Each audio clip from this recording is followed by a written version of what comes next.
Bonsoir. Faire sortir les médecins de l'hôpital pour porter secours au pied de l'arbre. Tel est le vœu du professeur Louis Laran quand il imagine en 1968 le premier SAMU, le service d'aide médicale urgente. 50 ans plus tard, ce concept de soins mobiles, dont la devise est chaque appel compte, chaque seconde compte, bénéficie de 101 centres de réception et de régulation sur tout le territoire français. Avec plus de 29 millions d'appels reçus en 2016, le SAMU est souvent l'ultime recours pour des personnes en détresse et sa responsabilité est immense. Pour mieux comprendre la mission de ces ambulanciers, de ces médecins urgentistes et de ces infirmières, nous avons suivi pendant plusieurs semaines le SAMU d'Annecy. Nous sommes allés à la rencontre de ces hommes et de ces femmes qui sont chaque jour confrontés à la mort et qui travaillent 24 heures sur 24, 7 jours sur 7 pour veiller sur les habitants de Haute-Savoie. Le SAMU d'Annecy, un été aux urgences, un reportage signé Mathieu Moreau. Oui, bonjour, je suis le médecin du SAMU. Ça a l'air d'être atroce, il a du mal à respirer. Faut envoyer le SMUR. Je fais ce métier aussi pour travailler en équipe. On vous enlève le collier, restez allongé. Tout seul, on n'est pas grand-chose, quoi. Bonjour madame, qu'est-ce qui vous arrive? J'ai un poids sur la poitrine. On est énormément investi et impliqué. Qu'est-ce qui vous arrive monsieur? Vous n'êtes pas tout seul. On n'est pas que le petit ambulancier. C'est un monsieur qui est en arrêt cardiaque. On est un petit peu en stress d'arriver le plus vite possible. Il n'y a pas de coup. On n'abandonne jamais. On a toujours un espoir. C'est vraiment le cœur de notre métier. Bonnes vacances les enfants. C'est pas le tout de faire de l'urgence, de faire des gestes techniques. C'est très très important effectivement qu'il y ait cet esprit d'équipe. C'est toutes ces petites choses-là qui sont... Et puis l'ambiance qu'il y a entre nous, au travail ou en dehors du travail d'ailleurs. Je pense que c'est important pour chacun de savoir qu'on n'est pas tout seul. C'est comme une deuxième famille en fait. On vit des choses qu'on ne vit pas avec notre propre famille.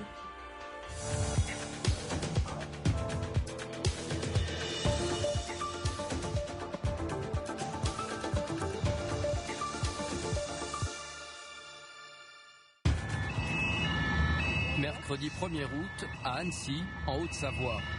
Je pense que tu as un accès secours un petit peu plus loin.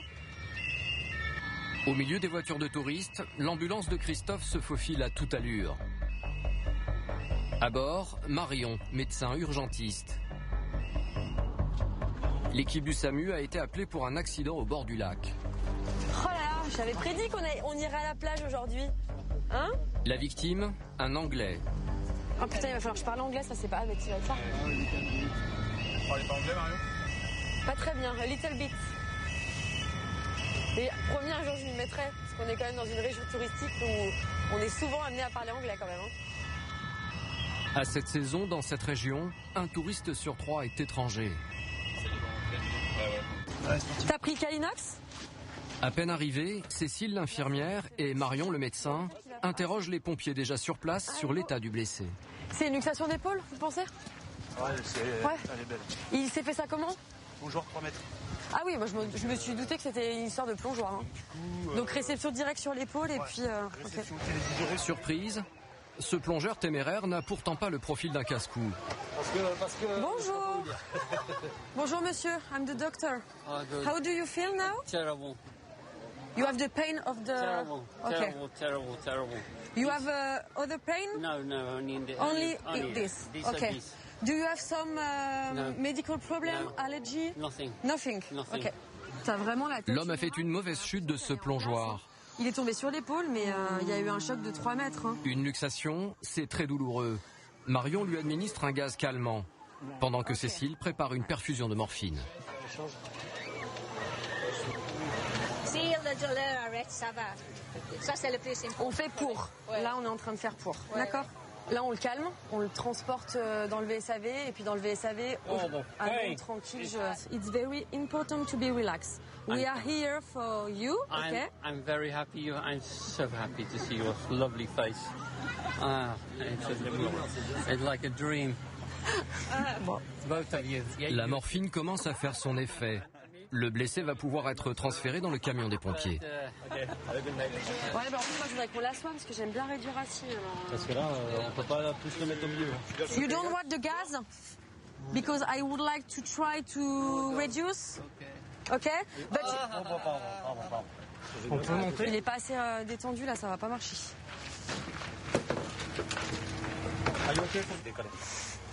Royal. Excuse me, donc. Marion va tenter de remettre l'épaule en place.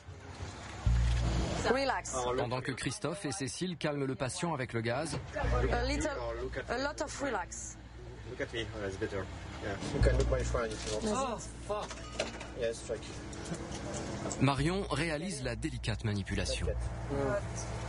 Must be now. Surely. Ça va mieux là, non? C'est bon? C'est bien là? It's good? I think so. Ouais, je pense que c'est bon. Oh fuck! It's good. It's good? Excusez-moi. It's good? Excusez-moi. Champion du monde of relax. Marion est parvenue à remettre l'articulation en place. L'homme va être conduit à l'hôpital pour vérifier qu'il n'a pas de fracture, mais quelques secondes plus tard, In hospital. I think We have to don't move when it's... Yeah. le touriste s'est à nouveau déboîté l'épaule. out again. Yes. C'est pas possible, il est trop tendu là. Le mec a fait ses jambes pour mettre pas pied à Marion. Ouais, je vais bien sauver. Allez, on y va. Direction une clinique d'Annecy, non loin de là où habitent ces Britanniques.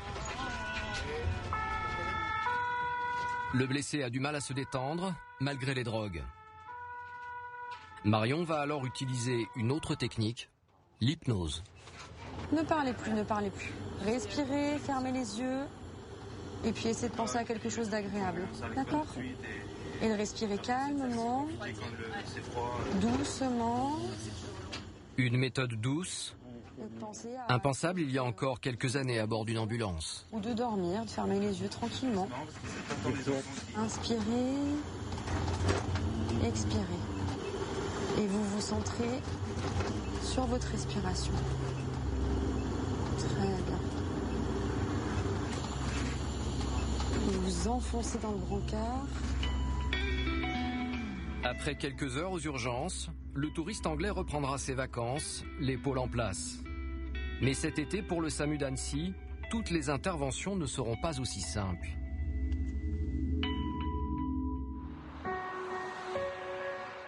Annecy accueille le plus grand hôpital de la Haute-Savoie. 4400 personnes y travaillent. Dans son cœur, le SAMU, le service d'aide médicale urgente. Chaque année, ce service reçoit 320 000 appels et effectue près de 10 000 interventions sur tout le département. Malgré mes 12 ans d'expérience, à chaque fois ça fait palpiter un petit peu. C'est toujours excitant quand le bip sonne, quelle que soit l'heure, la journée ou de la nuit. Des accidents de la route. Serrez-moi la main là des deux côtés, fort. Ok. Ah mais direct, là c'est bon. On vous enlève le collier, restez allongé. Médecins, infirmières, ambulanciers. Sur le terrain, ils forment une équipe indestructible. Je fais ce métier aussi pour ça, pour travailler en équipe. Ça fait partie du métier d'urgentiste. En fait, tout seul, on n'est pas grand-chose, quoi. On travaille en équipe. Les ambulanciers parcourent chaque année des dizaines de milliers de kilomètres. Faire vite, sans trop de risques, ils font totalement partie de l'équipe. On n'est pas le conducteur qui pose la voiture et ça s'arrête là. On nous écoute, on participe aux soins, on fait beaucoup. Et puis aujourd'hui, même l'équipe médecins et infirmiers ne conçoivent pas une intervention sans ambulancier. Et presque chaque jour, ils sont confrontés à la mort. Je te laisse faire un peu 80 ans. Putain, devant sa femme, mais c'est horrible de faire ça. Je me tiens la tête? Parfois, il est trop tard. Ouais, c'est dans la bouche, il n'y a plus de palais supérieur. Je vais aller voir la femme peut-être? Les urgentistes prennent alors le temps d'écouter les vivants. Il faut avoir un drôle de courage pour faire une chose pareille. Et puis il faut beaucoup souffrir, je pense aussi. Donc on n'oublie pas. Dans ce moment-là, on se sent tellement impuissant et seul. Donc ouais, des interventions qui sont difficiles et là, plus j'en parle et plus je me rends compte qu'il y en a plein en fait. Mais dans cette région très fréquentée par les touristes, en été comme en hiver, les urgentistes sont souvent appelés pour des accidents au bord du lac ou en montagne. Et souvent dans des conditions difficiles. Il n'y a pas de coup. On n'abandonne jamais. On a toujours un espoir. C'est vraiment le cœur de notre métier.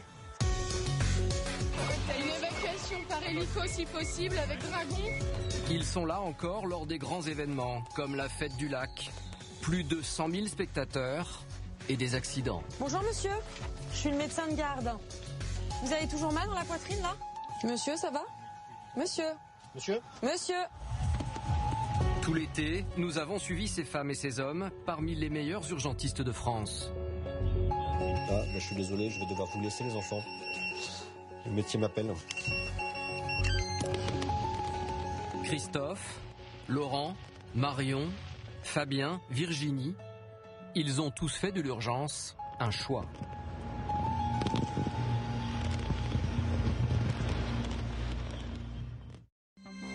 Oui, allô? Oui, bonjour, je suis le médecin du SAMU. Ça a l'air d'être atroce, il a du mal à respirer. Il a 8,4 de tension. Il a fait de crises d'angoisse, pas de paresthésie, pas de choses comme ça, mais des fourmillements côté droit. Une rencontre avec le SAMU commence toujours de la même manière. Oui, bonjour, c'est le docteur Lumé au centre 15. Ça fait 3 jours qu'il vient chez nous, il est délirant. Un appel au 15 et vous voilà connecté. C'est ce que j'allais vous dire. Au nouveau faire interner, ça va plus du tout. D'accord. Il était violent. Moi, j'en peux plus, je suis au bout du rouleau. Là. Bon courage, madame, au revoir.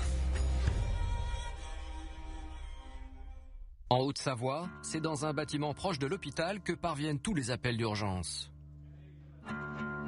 Le 18 des pompiers, le 112, le numéro d'urgence européen, et le 15, le SAMU. Ils sont tous reliés au même logiciel. C'est unique en France et cela permet un partage des données en temps réel. Tous les appels arrivent ici, un standard qui fait le premier tri. Si le cas nécessite l'avis d'un docteur, l'appel est transféré à un médecin urgentiste. Et aujourd'hui, c'est Marion, 34 ans, qui est de Régule. Ah bah, elle a envie de pousser, elle a perdu les os, il faut envoyer le SMUR, hein, ouais. Ça bouge aujourd'hui. Hein. Et au niveau pouls et saturation... Pendant 12 heures, elle va orienter des familles en détresse, les conseiller et décider de l'envoi ou pas des secours. Oui, bonjour, docteur Lumé, je vous écoute. Elle devra prendre des décisions vitales en quelques instants. C'est l'aiguilleuse de l'urgence. TS par arme à feu. Ouais, impact temporal. Impact occipital, je pense. Ah, d'accord. Il y a trop de sang, j'arrive pas à voir. Ouais. Au bout du fil, des particuliers, des médecins ou des services de secours déjà sur place. Comme cette urgentiste au chevet d'une rugbyman, victime d'un gros choc. C'est un choc latéral. J'avais une petite absence au niveau mémoriel. Et le trauma, on est à combien là? L'intervalle libre, il est de combien? H+2? On est à combien de... Pas le temps de respirer pour Marion. Elle est littéralement submergée par les appels.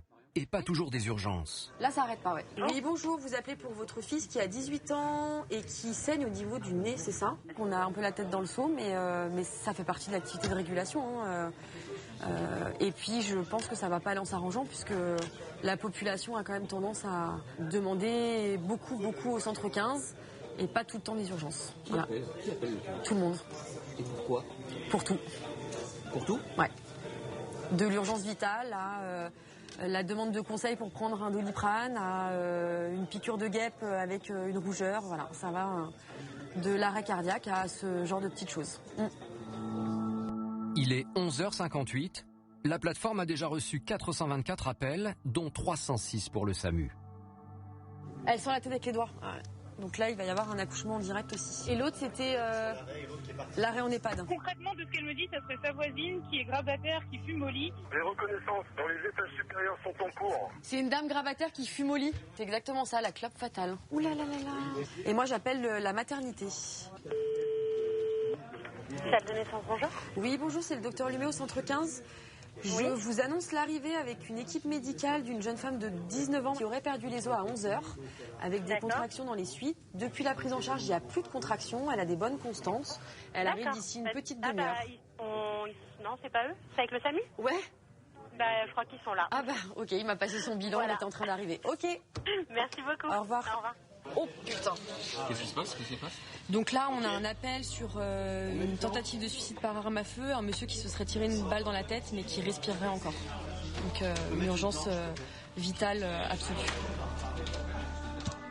Ce jour-là, le 15 a reçu 722 appels et Marion en régulera plus d'une centaine.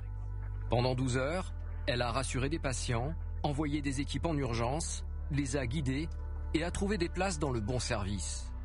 Et sa journée n'est pas terminée. Marion va enchaîner sur 12 nouvelles heures, mais cette fois-ci en intervention. Le bip de Marion a sonné il y a 2 minutes. Donc c'est inconscient, arrêt, c'est quoi? Alerté pour une urgence absolue. Je suis juste de retrouver. TS par arme à feu, 80 ans. Putain, j'en ai régulé une tout à l'heure à Saint-Julien, quoi. 75 ans, une nana qui s'est mis une balle dans la tempe, pas morte. Donc là, en fait, on part sur une tentative de suicide par arme à feu. On n'a pas plus d'infos. Donc on ne sait pas si la personne est toujours consciente, si elle est en arrêt. En tout cas, voilà, c'est jusqu'à preuve du contraire une urgence absolue. C'est la 3e tentative de suicide de la journée qui parvient au 15. Pendant 12 heures, Marion va faire équipe avec une infirmière et un ambulancier. Ils partent toujours à 3. En voiture, chacun son rôle. Marion se concentre, l'infirmière fait la copilote, pendant que Fabien l'ambulancier zigzague sans provoquer ni peur ni accident. Même si je peux paraître un peu distrait et fanfaron, très concentré, on a des stages de conduite obligatoires à effectuer parce qu'on se rend compte que la route, c'est la route de tous les dangers, surtout en Smur. Les gens ne nous voient pas forcément, ne nous entendent pas, malgré les gyrophares, la sirène. Les gens sont encore surpris de nous voir arriver. Donc on doit faire attention aux piétons qui sont sur le trottoir, faire attention à l'équipage qui est embarqué avec nous, et puis faire attention à la réaction des conducteurs qui ne nous ont pas forcément vu arriver. Comment ça se fait qu'il y a autant de monde là, à cette heure-ci? Là, on n'a vraiment aucune info, quoi. On est en âge 80 ans. La seule info précise, le lieu de l'accident. Alors, mon siège, c'est pas à côté, hein. Encore 15 minutes. Là, pour l'instant, la difficulté, c'est qu'on n'a aucune info. On sait juste qu'on part sur un homme qui se serait mis une balle dans la tête. Voilà. Et donc, on se fait différents scénarios avec toujours la pire en tête. Et donc, on attend d'arriver pour voir ce que sera la réalité. S'il est en arrêt cardiaque ou pas, s'il est dans le coma, on se prépare à agir en conséquence, quoi. Des scénarios qu'elle imagine avec son équipe. On fait la réa complète quand même, et puis on verra bien. Hein. S'il n'y a plus de face et qu'on ne peut pas intuber, effectivement... Parce que c'est ça la crainte aussi, hein. C'est qu'il y ait un délabrement tel qu'on puisse strictement rien faire, quoi. Encore quelques minutes avant d'arriver sur place. Putain, ça paraît interminable ces transports quand on a pour 20 minutes de route. Selon le motif de départ, on sait à peu près quel type d'intervention on va être amené à faire. Et donc voilà, il y a cette source et cette montée d'adrénaline, avec pour ma part encore au bout de 6 ans, quand même une part de stress qui reste présente, quoi. À la radio, les circonstances du drame se précisent. Aucune alerte, Delta, Charlie Delta, il a appelé sa femme et il s'est tiré une balle devant elle. Delta, Charlie Delta, les 3 lettres de l'alphabet comme décédé. Du coup là on a eu des informations depuis la régulation, c'est le patient est a priori décédé des suites de son suicide par arme à feu. Putain, devant sa femme, et c'est horrible de faire ça. On prend quand même tout, hein. Dans le doute, l'équipe de Marion ne relâche pas la pression.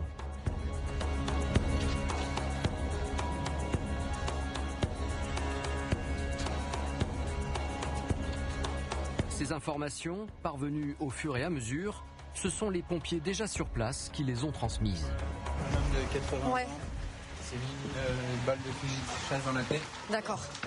Dans le grenier. Dans le grenier.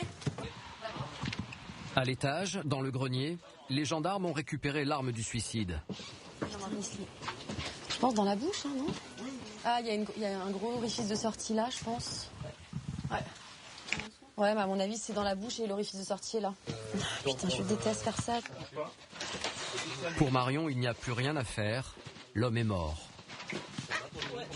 Je tiens la tête? Ouais. Elle ne peut que constater les dégâts irréversibles provoqués par la balle. Un premier rapport médical pénible. Ouais, c'est dans la bouche, il n'y a plus de palais supérieur. Je vais aller voir la femme peut-être quand même. Oui. Oui, t'en as partout, toi. Par précaution, je vois ce qui est là-bas. Un patient qui est décédé sur le coup suite à son suicide par arme à feu. Voilà, c'est ici. Après, marque activée.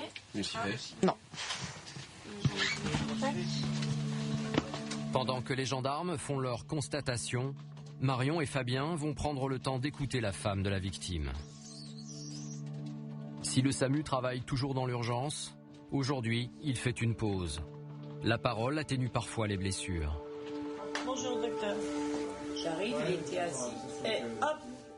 Il avait le fusil dans la main et il s'est tiré la balle.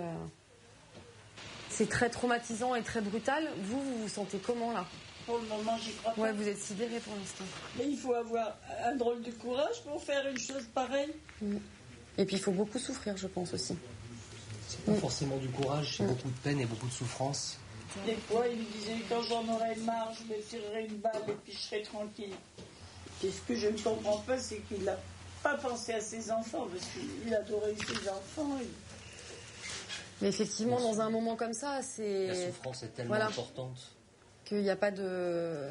Même qu'il n'ait pas pensé à moi, c'est rien, mais aux enfants, ses petits-enfants. Mais il ne pouvait pas avoir ce cheminement de pensée parce qu'il était tellement en souffrance que lui, il voulait que ça s'arrête. Vous croyez? Oui. Oh, c'est invraisemblable. Plongés dans un concentré de douleur et de drame, les urgentistes d'Annecy ont eux aussi besoin de panser leurs plaies. Si on a vécu quelque chose de difficile, souvent on débrief, on prend un temps où on va reparler de ce qui nous a mis en difficulté, de ce qui a été difficile à vivre. Et puis, à une échelle un petit peu plus supérieure, on a une psychologue qui peut nous recevoir pour des choses qu'on pourrait avoir personnellement beaucoup plus mal vécues ou qui auraient une potentielle conséquence sur notre vie au quotidien. Le SAMU, ce ne sont pas que des médecins urgentistes. Conducteur aux urgences, c'est faire partie intégrante de l'équipe médicale. Fabien a 33 ans, il est ambulancier au SAMU d'Annecy depuis 10 ans. Vous aimez votre métier? Au-delà de l'aimer, c'est une passion. Parce que pour être franc, à l'origine, je suis chef de chantier en travaux publics. Et j'ai plaqué ce métier de chef de chantier. J'ai tout arrêté pour être ambulancier SMUR parce que c'est ce que je voulais faire depuis tout petit et c'est une vraie passion. Ouais. Le contact, la relation privilégiée qu'on peut avoir avec les gens, il n'y a pas d'autres métiers qui nous permettent d'être aussi proches de ça. Aujourd'hui, l'ancien chef de chantier, avec Delphine l'infirmière et Magdi le docteur, a été appelé pour une patiente en souffrance dans un EHPAD. Bonjour madame, qu'est-ce qui vous arrive? J'ai un poids sur la poitrine. Des misères. La patiente est une dame âgée de 90 ans. Elle ne se sent pas bien. C'est l'infirmière de l'EHPAD qui a appelé le SAMU. Chaque chose en son temps, on va déjà regarder ça, oui. Il y a le docteur qui est avec nous, donc effectivement, on peut faire des examens ici, on va voir, d'accord? Immédiatement, Fabien la rassure, la distrait, c'est sa spécialité. On viendra plus souvent alors? À Annecy, c'est une spécificité. Les ambulanciers participent pleinement aux soins aux côtés des infirmiers et des médecins. Une fierté pour Fabien et une motivation supplémentaire. On est énormément investi et impliqué et ça c'est plaisant quoi. On a une équipe qui est très soudée, chaque intervenant a bien sa place et on est très solidaires. Et donc effectivement on n'est pas que le petit ambulancier, on a notre mot à dire et on nous écoute. Je vous colle des petits autocollants madame, d'accord? Avec l'infirmière, c'est lui qui installe les électrodes pour mesurer la fréquence cardiaque de la patiente. Elle ne veut pas partir, elle redoute avant tout de laisser seul son mari très affecté. Qu'est-ce qui vous arrive, monsieur? C'est pour ça que je ne veux pas partir, je veux rester avec lui. Ça va pas? Expliquez tout ce que vous voulez, lui, dites-moi, qu'est-ce qui va pas? Je ne veux pas rester tout seul. C'est ça le problème. Ça vous embête qu'on emmène madame? Regardez-moi. Regardez-moi, monsieur. Vous voulez pas? Après, il l'a accompagné, il y a des infirmières qui s'occupent. Là, on va prévenir les infirmières, elles vont s'occuper de vous. D'accord? Vous n'êtes pas tout seul. C'est pour ça que je ne veux pas aller à l'hôpital. Et là, on va s'occuper de votre épouse, ça c'est important. Et puis ici, les infirmières d'ici, elles vont s'occuper de vous. 70 ans de mariage, qu'on fête avec tous nos enfants dans un mois. Mettre le moral par terre, vous avez combien, oui. Alors, excusez-moi, oui, j'ai un petit peu tardé avant de venir vous voir. J'attendais juste qu'on prenne justement l'enregistrement du cœur, des constantes, etc. Le médecin le confirme, Madame Delmas va devoir être emmenée à l'hôpital. Eh ben, cette dame, effectivement, son électrocardiogramme n'est pas similaire à celui qu'elle a eu quelques temps auparavant. Donc, effectivement, il y a une souffrance cardiaque. Donc, on doit la ramener sur l'hôpital, sauf qu'elle ne veut pas venir. Après, ça se comprend. Ils sont bien ici. C'est leur petite maison. Ils sont tranquilles. Donc, les emmener à l'hôpital, pour eux, c'est pas toujours un moment facile, quoi. Sauf que là, l'état de santé fait qu'il n'y a pas le choix. C'est le talent de l'ambulancier qui va Pas que l'ambulancier. On a commencé à vous mettre les premiers médicaments, mais pour continuer la suite du traitement, il faut aller à l'hôpital. J'y mourrais à cet hôpital. C'est là que je mourrais, parce que je suis à l'hôpital. Bon, il faut pas dire ça. Mon chéri, ça... Oui. Ne dites pas ça. Non, regardez l'état dans lequel ça met mon mari. Ici, au moins, on n'est pas tout seul. Allez, détendez-vous. Mais non, je ne détendrai pas. Il faut. Ça, c'est pas si facilement que ça. Venez vous asseoir sur le bord du lit, Madame Delmas. Pourquoi faire? Pour venir s'installer dans la chaise. Pourquoi vous allez m'emmener avec la chaise? Ah, c'est complet, tu te rends compte de ça? Voilà, il faut la tourner là-bas, dans le sens. Tournez dans le sens. Alors, il faut peut-être que j'emmène quelque chose quand même. Voilà, il y a la chaise, asseyez-vous. Malgré les mots de Fabien, la nouvelle de l'hospitalisation ne passe pas. Allez. Qu'est-ce que tu vas s'occuper de nous? On va prévenir les infirmières qu'elles viennent s'en occuper. Enfin, dans ces affaires, il faudra bien que quelqu'un me l'emmène. Je puisse le voir une fois quand même. Vous qui êtes jeune, dites-vous, plus on est vieux, plus on est attaché. Gardez les bras sur vous, Madame Delmas. Gardez les bras sur vous. Voilà. Vous êtes sûr que pas me... Laissez-nous faire. On va s'occuper de tout. La personne âgée qu'on aborde, elle nous fait penser à notre grand-mère ou des choses comme ça, effectivement. Donc ça nous touche, on y pense, et puis ça pourrait être nos proches. Donc c'est pour ça que j'essaye toujours de mettre un point d'honneur à la prise en charge et le petit mot gentil auprès des patients, parce que j'aimerais qu'on fasse pareil le jour où ce sera pour mes proches. Que vous restez pas tout seul là. D'accord, je vais leur dire de venir vous voir. Voilà. Au revoir, Monsieur Delmas. Bon courage, et on s'occupe d'elle. Depuis que vous êtes tous là, je ne sens plus l'intérieur. Et psychologiquement. C'est bon après? C'est possible. En tout cas, on va vérifier, comme on vous disait, on va faire quelques examens. Non, mais de toute façon, elle y a bien été. Quoi qu'il arrive, on tient votre époux au courant, d'accord? On a pris son numéro. En tout cas, là, en partant, on a déjà recontacté l'infirmière pour qu'elle aille le voir et qu'il ne soit pas tout seul. Je lui dis d'aller voir le film. Vous savez ce que c'est comme film? Non, mais... Bon, il vous racontera.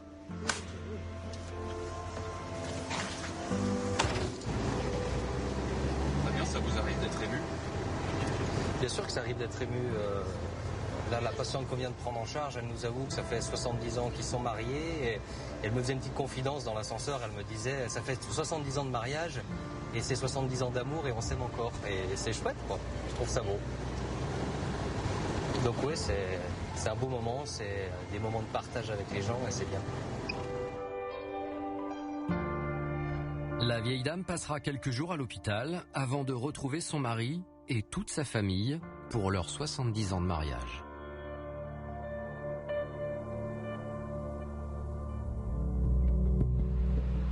Chaque intervention du SAMU peut durer plusieurs heures. Alors, de jour comme de nuit, 2 équipes d'urgentistes sont mobilisables à chaque instant.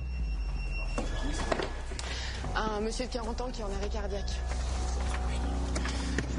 L'appel a été reçu à 10h48 ce matin, au milieu du mois d'août. Des promeneurs ont découvert le corps inanimé d'un homme dans un sentier de montagne. L'accident a eu lieu à La Tuile, à l'autre bout du lac d'Annecy. À bord du SAMU, Xavier, le médecin urgentiste, Denis, l'ambulancier, et Virginie, l'infirmière. Comment ça se présente là en fait? C'est un monsieur qui est en arrêt cardiaque, qui a 40 ans. Donc on est un petit peu dans le stress d'arriver le plus vite possible. Là c'est compliqué? C'est compliqué parce qu'il y a beaucoup de monde sur la route et qu'on anticipe déjà pour un retour à l'hôpital le plus rapidement possible. Vous avez quoi comme option là pour rentrer? Alors ou la route par éventuellement une escorte de gendarmerie ou l'hélicoptère s'il est disponible.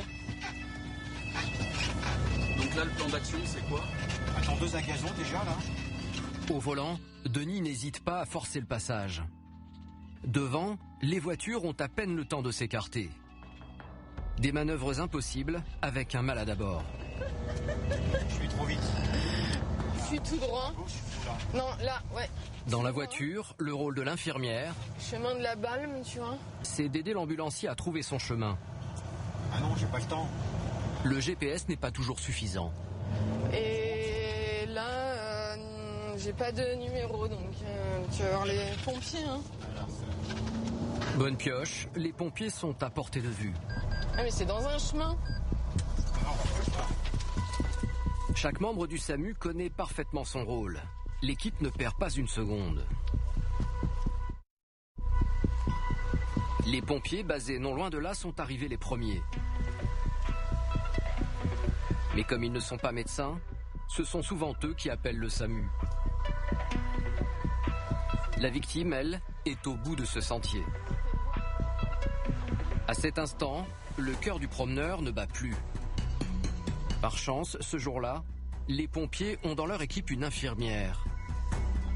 Elle a pu poser la planche à massage cardiaque. Une machine qui reproduit le geste d'urgence. Le SAMU va passer à la vitesse supérieure.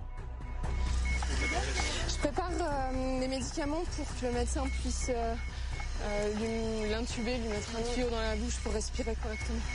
Dans ce chemin de campagne, au milieu des herbes et des cailloux, l'équipe va déployer tout son matériel pour tenter de réanimer la victime. Commencez le massage cardiaque. Un appareil pour surveiller l'activité du cœur, mais aussi de l'oxygène. L'homme est entre la vie et la mort. Sans paniquer, les urgentistes pratiquent des gestes 1000 fois répétés. Des soins d'urgence et de l'intendance. C'est quoi pour la régule là? Denis l'ambulancier s'inquiète du rapatriement de la victime. Il y a un par la route ou pas? L'hélico, c'est possible ou pas? Oui, envoie l'hélico là. Quelqu'un peut les appeler? La bouteille d'eau, tu peux en prendre une en plus. Toi, il faut que tu restes là. Une évacuation par hélico si possible avec Dragon. Un monsieur qui est assez récupéré. En cours d'intubation. Ok, ça marche. Je leur demande ça. Et tu t'occupes d'aspirer tout ça? Il est reparti? Vas-y, tu peux. Il est reparti. Les pompiers sont arrivés il y a 50 minutes. Le cœur est reparti. Mais pas pour longtemps. Nouvel arrêt. C'est l'infirmière des pompiers qui assure le massage cardiaque. Tu veux une série? Je veux rien parce que je suis à contre-jour. Ouais. Il est midi et le soleil commence à gêner Xavier, l'urgentiste. Là, je t'ai senti passer. Vous pourriez prendre un drap et lui faire de l'ombre, il n'arrive pas à intuber parce qu'il voit rien. Non, tu veux mettre la deuxième? Faut mettre le nôtre. Vas-y, attends, hein. Appareil prêt. Cherchez le coup. Non, il n'y a pas de pouls. Il y a urgence à évacuer le promeneur. Déballez l'électrode. Ils t'ont rappelé l'hélico? Virginie, car c'est aussi le rôle de l'infirmière, doit encore gérer le retour à l'hôpital. Au téléphone, le médecin régulateur du 15. Oui, c'est Virginie du Summerland ici. Je suis à la tuile avec le patient qui est sur planche à masser. On voulait savoir pour l'évacuation. Pour l'instant, Xavier galère à l'intuber, donc il galère. Il a récupéré et là il s'est remis en arrêt, donc il est sur planche à masser. Il n'a pas 40 ans, il est un peu plus, il doit avoir 50 ans. Et voilà. De toute façon, il veut l'évacuer le plus rapidement possible. On est à contre-jour, on est dans un chemin. La réanimation de campagne a commencé il y a 1 heure. Des conditions très difficiles. Les pompiers ont récupéré des informations sur la victime. J'ai eu sa femme, pas d'antécédents, à part de l'asthme et de l'apnée du sommeil. Il prend pas de médicaments, pas d'allergie connue. Quel âge exactement? Il a 60 ans, le 1er novembre. On arrête la planche un peu. L'équipe commence à s'interroger. On masse. Avec la sonde gastrique là parce qu'elle est à plein. Tu veux continuer? Tu veux continuer? Ouais. Les gaspes indiquent que l'arrêt cardiaque est récent. Ce patient est comme sur un fil, on ne sait pas si on va y arriver. arriver à pouvoir le ramener, arriver à pouvoir le sauver. Et à un moment donné, bien sûr, j'ai besoin d'un avis médical pour me conforter dans ce que je fais. Xavier, le médecin, ne renonce pas. Mais toujours pas de nouvelles de l'hélicoptère. Vous savez quoi? Moi, je pense qu'il faut qu'on roule, non? On va se mettre dans le VSAV. Son cœur repart tout le temps. Donc on a un espoir, puisque c'est juste un trouble électrique. Et il est ventilé et oxygéné au niveau du cerveau. Donc on sait qu'il peut potentiellement avoir une récupération ensuite. Il faut l'évacuer d'urgence vers l'hôpital. Une opération délicate. Sur ce terrain accidenté, pas facile de transporter l'homme jusqu'à l'ambulance. Comment ça se passe pour l'évacuation? Eh ben, on va devoir partir par la route le plus rapidement possible parce que l'hélicoptère peut pas se venir. Il y a trop d'activité là sur le secteur. Donc on va rouler le plus rapidement possible vers l'hôpital. Virginie, l'infirmière, et Xavier, le médecin, vont embarquer avec la victime dans le véhicule sanitaire des pompiers de Faverges. Si tout va bien, ils auront rejoint dans 20 minutes le centre hospitalier d'Annecy-Genevois. Pour ouvrir la route, Denis dans le véhicule du SAMU. Il doit à la fois écarter les voitures pour dégager le passage, mais aussi permettre aux pompiers de maintenir une conduite rapide et sans trop d'à-coups.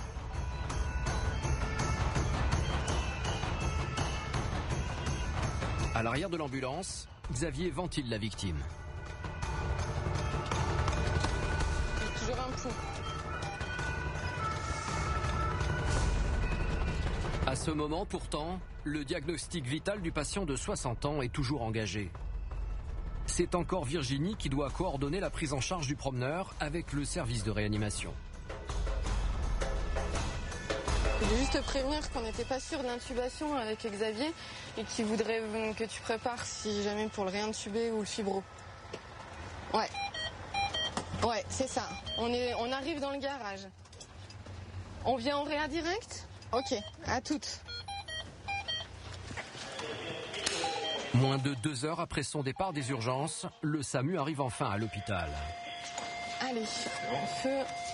Plus que quelques dizaines de mètres avant le service de réanimation. À l'étage, une équipe de l'hôpital s'apprête à prendre le relais. Le temps de transmettre quelques informations sur le patient et son accident. Mais soudain, il est en petite maille, regardez. Le cœur du promeneur vient de lâcher à nouveau. Attends, on peut choquer ici, nous. On peut choquer chez nous. Ouais. Personne touche. Reculez, touche pas le... Chargez, donc moi je charge. Vas-y. Attention, hein. Chaque à 200. Attention. Attention, je choque. Choqué. Il repartira une fois encore. Il faut ça du respire.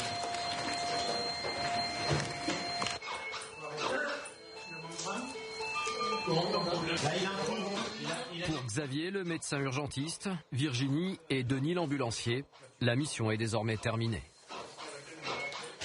Pour l'instant, il est installé en réanimation et les docteurs prennent en charge. Ça vous frustre pas d'arriver ici, de ne pas savoir... Non, on est content de passer le relais en fait. Quand on fait des interventions comme ça, parfois on est content de passer le relais. Ouais. Là, vous vous sentez comment? Fatigué. Une pause en fait, ça nous entraîne un peu un relâchement. Mais on attend de savoir si ça va aller. Surtout. Vous pourriez vivre sans cette adrénaline? Peut-être pas.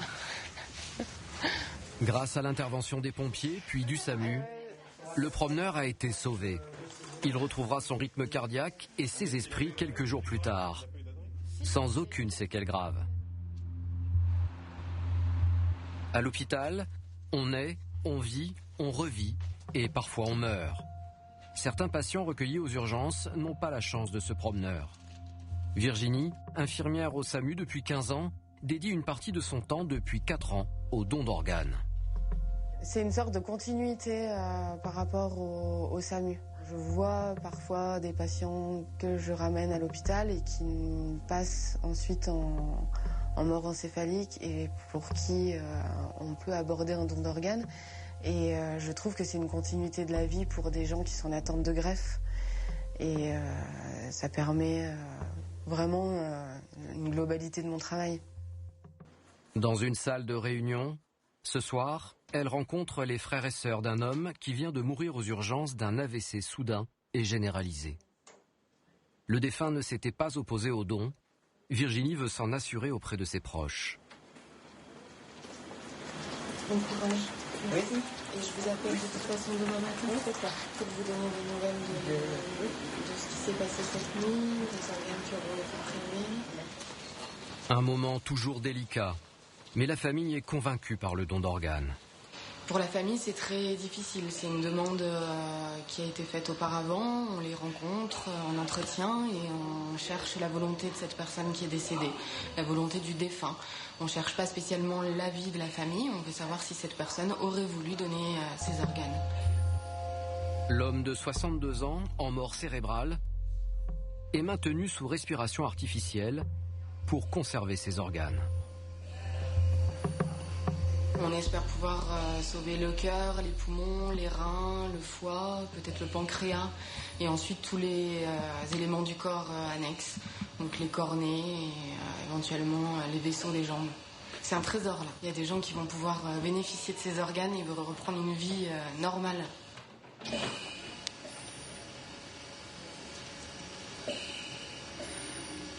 Dans les heures qui viennent, grâce aux dons, plusieurs vies vont être sauvées. L'organe le plus important, c'est le cœur.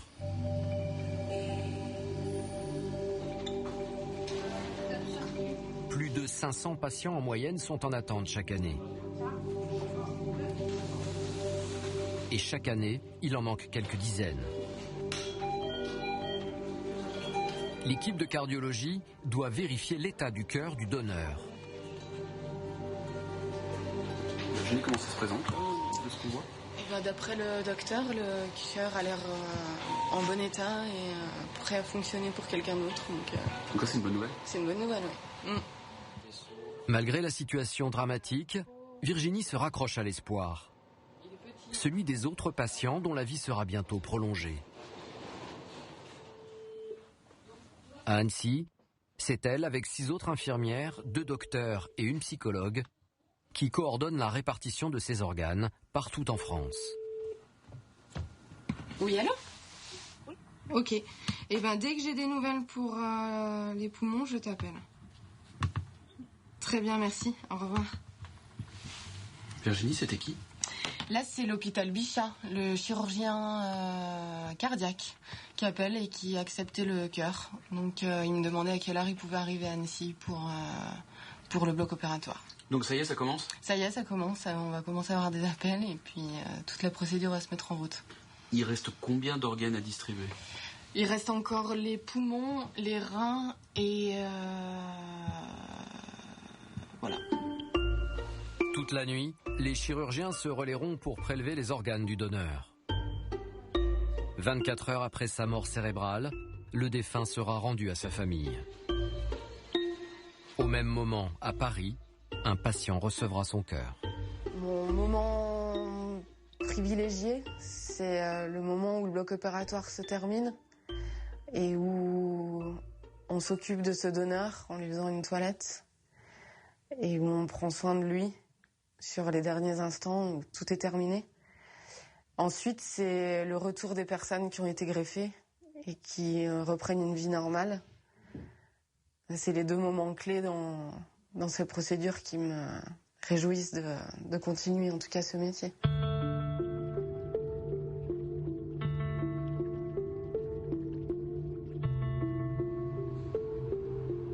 Chaque jour, le SAMU d'Annecy effectue plus de 10 sorties. Jour et nuit.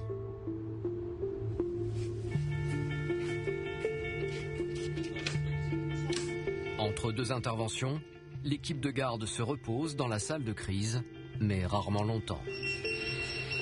Il est 21h, et pour une fois, le SAMU ne va pas sortir. L'urgence est dans l'hôpital. Une course effrénée dans le dédale des couloirs. Cette fois-ci, pas d'ambulance à conduire pour Fabien, qui accompagne Marie l'infirmière et Adrien le médecin. 62 ans dans cet homme plus inconscient. Pas plus d'infos. Au service d'oncologie, les urgentistes vont vite découvrir les raisons de l'urgence. C'est une personne dans l'arrêt cardiaque, on entend le défibrillateur. Une patiente hospitalisée pour un cancer vient de faire un arrêt cardiaque imprévisible. Les infirmières du service présentes ont immédiatement pris l'urgence en main. Au niveau timing, est-ce qu'elle a fait son arrêt devant témoin? Oui, devant nous. En fait, à la base, j'ai fait un temps de garde parce qu'elle n'était pas bien. Et j'ai vu que là, elle s'est dégradée juste après. Dans cette situation, le massage cardiaque permet d'irriguer le cerveau et parfois de faire repartir le cœur. Les deux équipes s'activent depuis plusieurs minutes. On prépare l'intubation. Voilà, ça c'est la sonde d'intubation, donc on teste le ballonnet. Et après on va intuber la patiente. En vain pour l'instant. 46, là on a 15 minutes de rien. Si on a le sac, ouais. Ça y est, c'est bon. Okay. La patiente n'est pas très âgée, mais son dossier médical révèle les faiblesses générales de son organisme.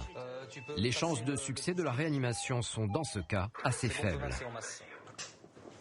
Ok, il faut qu'on discute. Donc c'est une patiente avec un cancer du côlon qui sécrète des hormones, là vous connaissez mieux que moi, avec des métastases hépatiques, qui était en syndrome occlusif depuis 3 jours, c'est ça, qui a été traitée par corticoïdes. Elle est quand même décrite dans un état plus que précaire, très très maigre. Il y avait juste une reprise de la marche qui était en cours. Voilà, je pense qu'il est difficile d'arrêter la réanimation pour cette dame. Il faut que chacun s'exprime, que ce soit une décision collégiale. Le moment est grave. Chaque membre de l'équipe a maintenant son mot à dire. Marie, Fabien, ça peut être... Moi, ça ne fait pas. 62 ans. Elle est jeune, c'est clair, elle a fait un arrêt cardiaque hypoxique, ce sont les arrêts cardiaques qui récupèrent le moins bien. Là, elle est en asystolie depuis le départ. En asystolie depuis plus d'un quart d'heure. On continue jusqu'au prochain cycle et puis on regarde le prochaine analyse. L'état général de la patiente reste très précaire. L'équipe est pessimiste, même si le cœur a repris une petite activité. Là, elle est sur le point de se réarrêter. Et voilà, je pense qu'on va arrêter la réanimation. On a appelé les réanimateurs qui l'attendent potentiellement en service.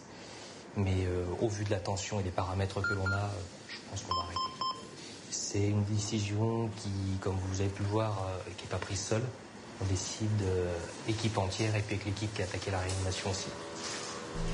Mais oui, c'est pas évident. Aussi faible. On s'y fait pas forcément. Non. Il y a plein de gens qui vous diront qu'effectivement on est blindé, mais non, on n'est pas blindé. Ça reste des êtres humains et c'est difficile, bien sûr. À cet instant, la patiente conserve une activité cardiaque faible. Adrien, le médecin, vient de prendre contact avec son mari. Bonsoir, je suis le docteur Drouet du SMUR d'Annecy. Je vous appelle concernant votre épouse. Il ignore tout de l'accident de ce soir. Elle est en cours de réanimation, c'est très très grave. Et du coup, je voulais discuter avec vous. Au bout du fil, le mari est sous le choc. Là, elle est comateuse. Son cœur est reparti pour l'instant. Par contre, on ne sait pas déjà combien de temps est-ce que ça peut tenir. Et puis, même si on s'est acharné à faire repartir la pompe cardiaque, on ne sait pas quelles peuvent être les séquelles au niveau cérébral. Elle a manqué d'oxygène pendant assez longtemps. Par contre, ça reste un pronostic très très sombre, malheureusement. Il souhaite la poursuite de la réanimation. Je vous ai dit, elle respire sur une machine, elle est intubée, elle est dans le coma pour l'instant. Et la situation est extrêmement précaire. Oui. Après le mari, Adrien prévient le fils de la patiente. 5 minutes, je vous rappelle. Dans la chambre, les soins continuent, mais l'état de la patiente ne s'améliore pas. Là, on n'arrive pas à reprendre une tension. Ouais. Bah, tout à l'heure, on a une asystolie. Ouais. On a eu une asystolie, puis après quelques... Le discours de son fils, il y avait quelque chose au cas où, justement, il y a déjà... Il est sidéré, il y a son père qui l'appelle... En même temps. Et son mari est maximaliste. Ouais. Le fils a un peu plus de recul et comprend la situation la situation. Et son père n'arrêtait pas d'essayer d'appeler, donc il m'a demandé 5 minutes pour discuter avec son père. Bien sûr. Ok. Bon, de toute façon, je lui ai dit que si elle se rendait pas là, on ne poursuivrait pas plus la réanimation. Il était d'accord, hein? Oui, il a dit bien sûr. Je le rappelle quand même que... Bien sûr. Non, d'accord. On va continuer aussi parce qu'on a envie d'y croire, parce qu'on a envie de se battre, parce qu'il y a les proches, il y a la famille, et puis on doit tout donner, quoi. Donc on donne tout jusqu'au bout et jusqu'à ce qu'on se dise, bah là effectivement, d'une manière collégiale, on se dit là, faut s'arrêter, faut savoir s'arrêter aussi, quoi. On est pour mourir, donc il y a un moment où ça en fait partie aussi. L'état de la patiente vient de se dégrader à nouveau. Adrien la consulte une nouvelle fois.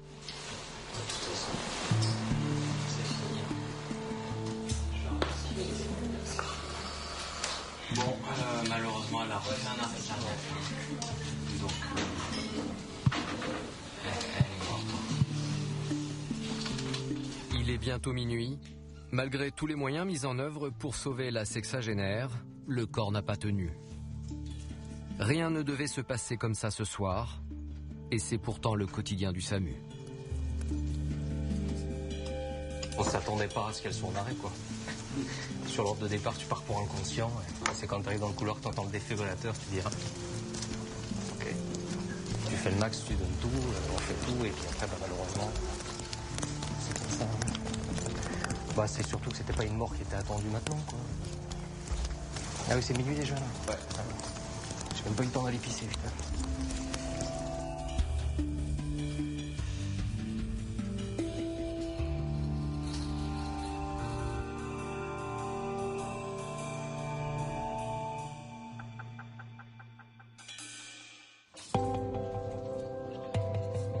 Un samedi, à 15h, à la cellule de crise du SAMU.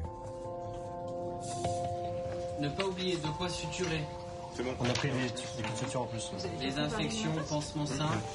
Autour d'Adrien, le médecin urgentiste, plusieurs équipes sont réunies pour une opération exceptionnelle. C'est un briefing qu'on fait avant d'établir nos victoires sur la fête du lac et la fête du lac Annecy cette année, qui est un gros dispositif qui rassemble 100 000 personnes à peu près. Donc il y a beaucoup de pompiers, de gendarmes, de policiers, d'associations de secours et bien sûr des équipes du SMUR et de la régulation sur place. Un dispositif classique en apparence pour cette grande fête du lac. Mais il y a 10 jours, le ministère de l'Intérieur a fait passer un message inquiétant. Un mars, message d'alerte rapide sanitaire, qui quand même fait planer la menace d'une attaque chimique en France. Contre ce risque, Christophe a tout prévu. Sur le paquet, en cas de suspicion de produits chimiques, c'est tenue de SMUR. Ça sert à aller sur le patient pour le prendre en charge. C'est pas des tenues de décontamination, ça ne va pas sous la douche. Hein. C'est prévu pour faire des actes de secours médicaux sur place. Le plus difficile, c'est pas de s'habiller, le plus difficile, c'est de se déshabiller. Pourquoi ? Parce qu'on est potentiellement contaminé. À l'hôpital d'Annecy, Christophe, l'ambulancier, est aussi le référent contre les risques nucléaires et chimiques. Chaque alerte est prise au sérieux. On se prépare toujours au pire, en se disant que voilà, normalement ça n'arrivera pas, mais on se prépare au fait qu'il peut y avoir un mouvement de foule, un plan avec des multiples victimes. Voilà. On est vraiment là pour ça et on est dépêché pour ça. Pour cette grande fête d'Annecy, 2 équipes du SAMU sont mobilisées. Bonnes vacances les enfants. Dans les ambulances, de quoi soigner 30 victimes en même temps. Et dans la remorque, un hôpital de campagne. Un dispositif que le SAMU n'a pas souvent l'occasion de sortir.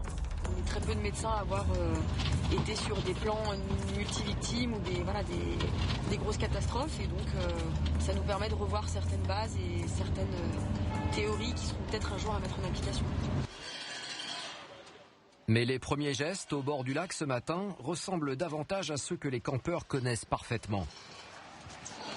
On la met là pour l'instant, on affine après en fonction du MH. Tu veux qu'on mette la tente, c'est ça en première, ouais. Le SAMU va passer la journée et une partie de la nuit ici, à moins de 200 mètres du lac. Pour soigner les petits bobos, les plus gros et prêts en cas d'attentat. Vas-y, allez. L'ambiance est plutôt à la kermesse pour l'instant. Pour les médecins, infirmiers et ambulanciers du SAMU, c'est aussi un moment de plaisir. C'est la détente dans la tempête. C'est pas le tout de faire de l'urgence, de rouler vite, de faire des gestes techniques. En tout cas pour moi, c'est très très important effectivement qu'il y ait cet esprit d'équipe. C'est toutes ces petites choses-là qui sont... Et puis l'ambiance qu'il y a entre nous, que ce soit au travail ou en dehors du travail d'ailleurs. C'est une famille? C'est une seconde famille, ouais, c'est une seconde famille. Les touristes sont au rendez-vous.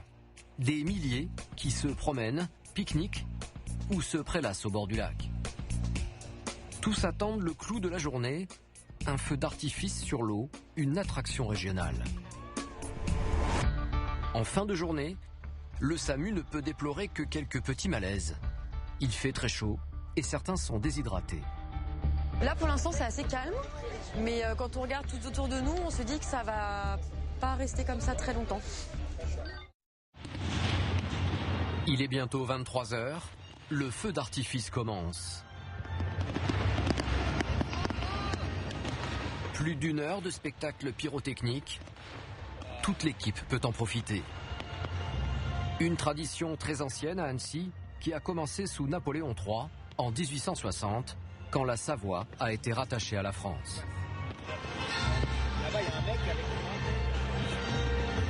Marion, Christophe, Laurent et les autres n'en perdent pas une miette. Les urgentistes, comme tous les touristes, font une plongée dans l'enfance.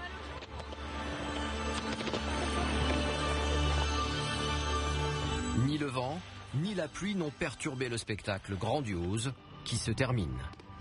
Les 100 000 spectateurs vont bientôt se disperser.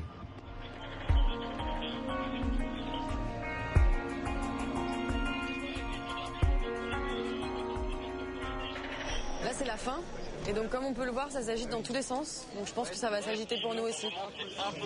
Et en effet, pour le SAMU, la soirée n'est pas terminée. Là, on a un petit garçon de 3 ans qui est très douloureux avec beaucoup de fièvre et qu'on ne peut pas mobiliser. Donc, c'est nous qui nous rendons sur place pour aller l'examiner et voir ce qu'on fait.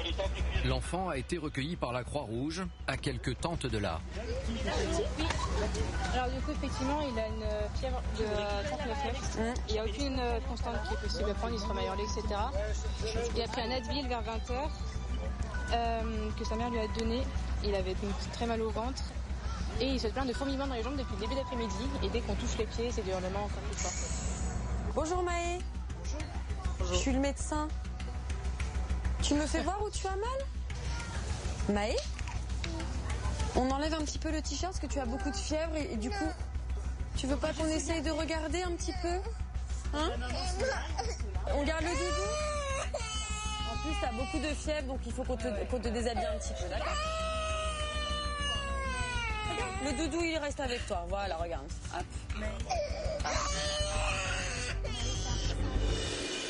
Plus de pleurs que de mal.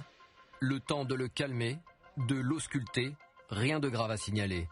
L'intervention se soldera par du paracétamol et même quelques sourires. Allez, salut Maë. Ah oui, check, c'est comme ça. Je sais même pas faire. Et puis. Il est 1h du matin. Le bip de Marion signale une nouvelle urgence. Au bord du lac, encore. Sur place. C'est là-bas, le BPS qui est là-bas.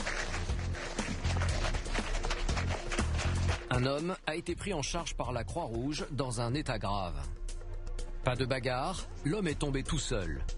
Alors, on a un contexte un petit peu, qu'est-ce qui s'est passé là? Attendez, je vous explique. Ouais.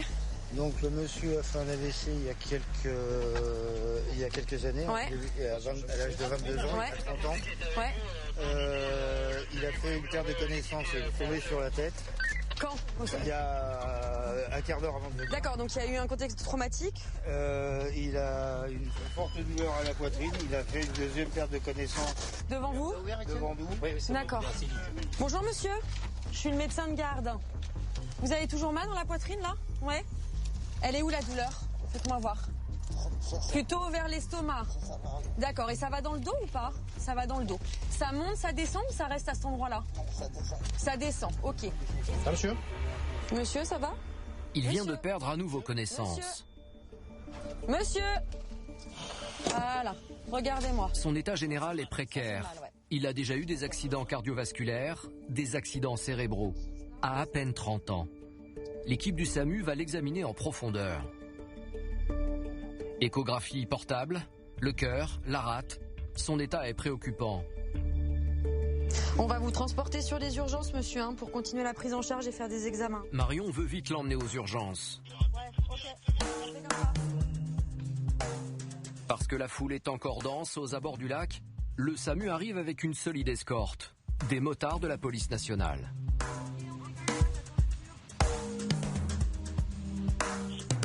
Pompiers, Croix-Rouge, SAMU, police, tous les services de sécurité mobilisés pour cette journée exceptionnelle sont sur le pont. Malgré quelques incidents, ce 4 août à Annecy aura été une respiration pour toute l'équipe.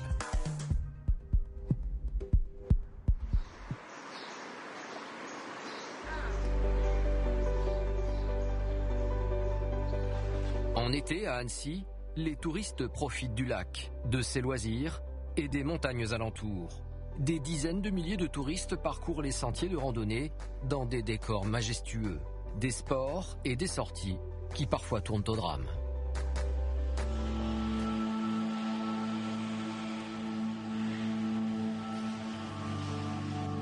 Chaque docteur, ambulancier, infirmier du SAMU y est confronté dans l'exercice de son métier. Et certaines interventions, plus que d'autres, marquent durablement les soignants de l'urgence. L'équipe du SAMU va vivre une des journées les plus éprouvantes de cet été.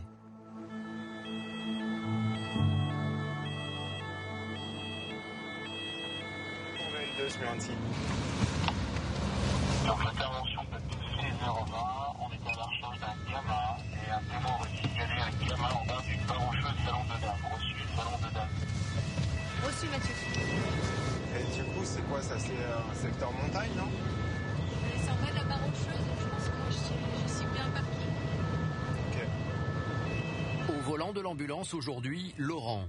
Et à l'arrière, Géraldine l'infirmière. Et Arnaud, le médecin urgentiste.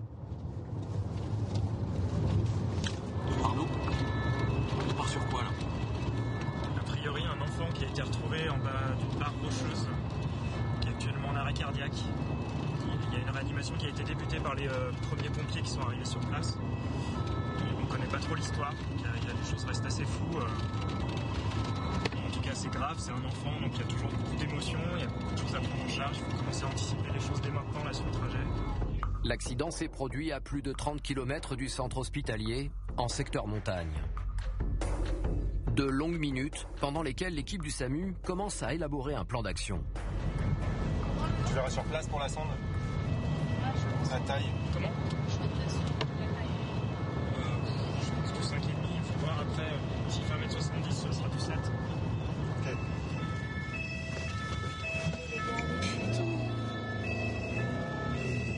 Encore 10 km à parcourir. Le SAMU est parti depuis déjà 20 minutes et dans ces circonstances, chaque seconde compte. Ça va derrière? C'est des routes de montagne, c'est pas des grands boulevards. Il faut se faufiler. On peut pas trop anticiper parce qu'il y a des virages. Enfin voilà, c'est beaucoup de stress et de gestion de la vitesse parce qu'il faut qu'on amène l'équipe complète sur place pour donner le maximum de chance à la personne. L'accident s'est produit près de la Clusaz et ses circuits de randonnée dans cette forêt.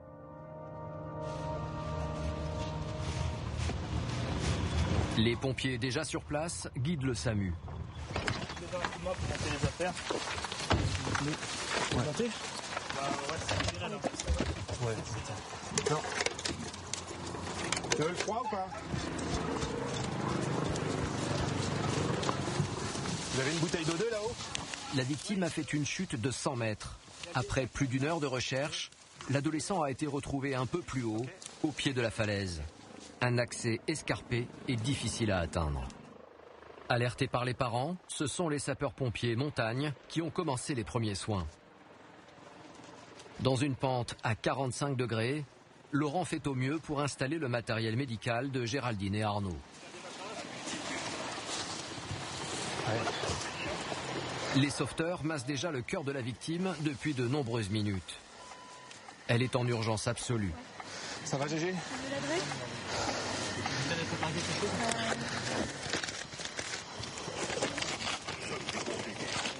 Il y a un trace là. Arnaud prend le relais. Le massage cardiaque ne donne rien.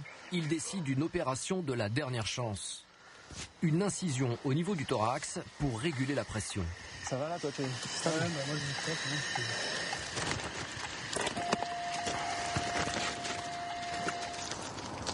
Ne pas toucher la victime, analyse en cours. Masser en synchronisation avec le métronome. Appuyez plus fort. C'est bon. Appuyez plus fort. Bonne compression. Vérifiez le patient. On part sur l'adulte, Arnaud. La kit de 4. Ok, tu me dis quand t'es bon. On met ça part sous ton masque. Appuyez plus fort. Assiste-lit. Assiste-lit. Hein. Les secours sont au chevet du jeune homme depuis plus d'1 heure. En vain. Arrêtez le massage cardiaque. L'opération effectuée par Arnaud n'a pas permis au cœur de reprendre son rythme. Le temps de le repérer dans la forêt, d'apporter les premiers soins et l'urgence médicale, près de 3 heures se sont écoulées. Vérifiez le patient.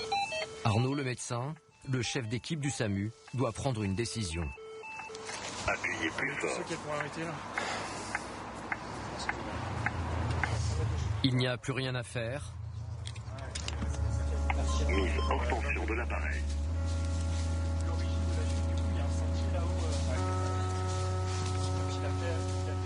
Est-ce que tu peux, quelqu'un peut débrancher la bouteille, s'il te plaît? Un coup dur pour toute l'équipe. Est-ce que tu veux que je t'aide à descendre du matos? Eh bah ouais, si tu veux, on va commencer. Tu descends là, c'est ça? Ouais, je descends. Il y a le scope, il y a ça.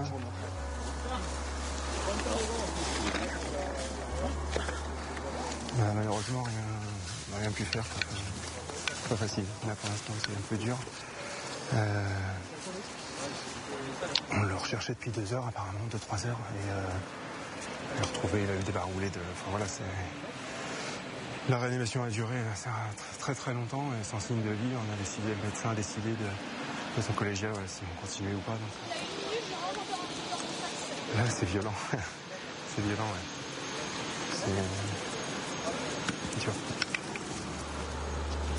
Si chaque décès est un traumatisme pour les urgentistes, la mort de cet adolescent en vacances est un drame insupportable. La famille. Non, la famille. La famille attend plus bas, sur le parking. C'est Arnaud qui devra leur annoncer la terrible nouvelle.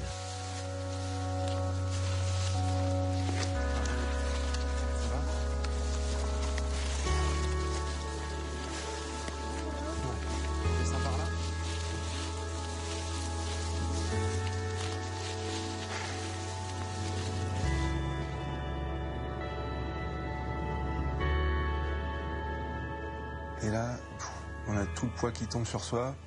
On entend la famille au loin qui hurle et là on se met à la place des parents et là ça devient compliqué. Le deuxième coup de bâton, c'est qu'il va falloir aller annoncer à la famille, au papa qui était là, que malheureusement que c'est terminé, il ne verra plus son enfant. Et ça c'est des moments qui marquent. On les oublie avec le temps, mais ça reste quand même des moments qui marquent la vie malgré tout.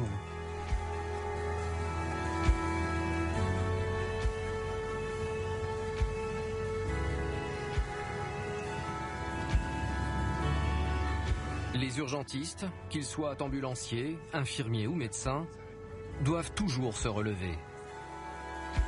Pour encaisser, certains consultent une psychologue de l'hôpital. Tous prennent le temps d'en parler entre eux. Avant de repartir sur le front des accidents, des maladies, des urgences, leur passion. Avec un taux d'appel décroché de 100%, Annecy fait partie des 15 meilleurs SAMU de France. Mais une affaire survenue en 2017 à Strasbourg a remis en question l'efficacité des opérateurs téléphoniques des centres d'urgence. L'affaire Naomi. Cette jeune femme de 22 ans a perdu la vie quelques heures après son appel au SAMU.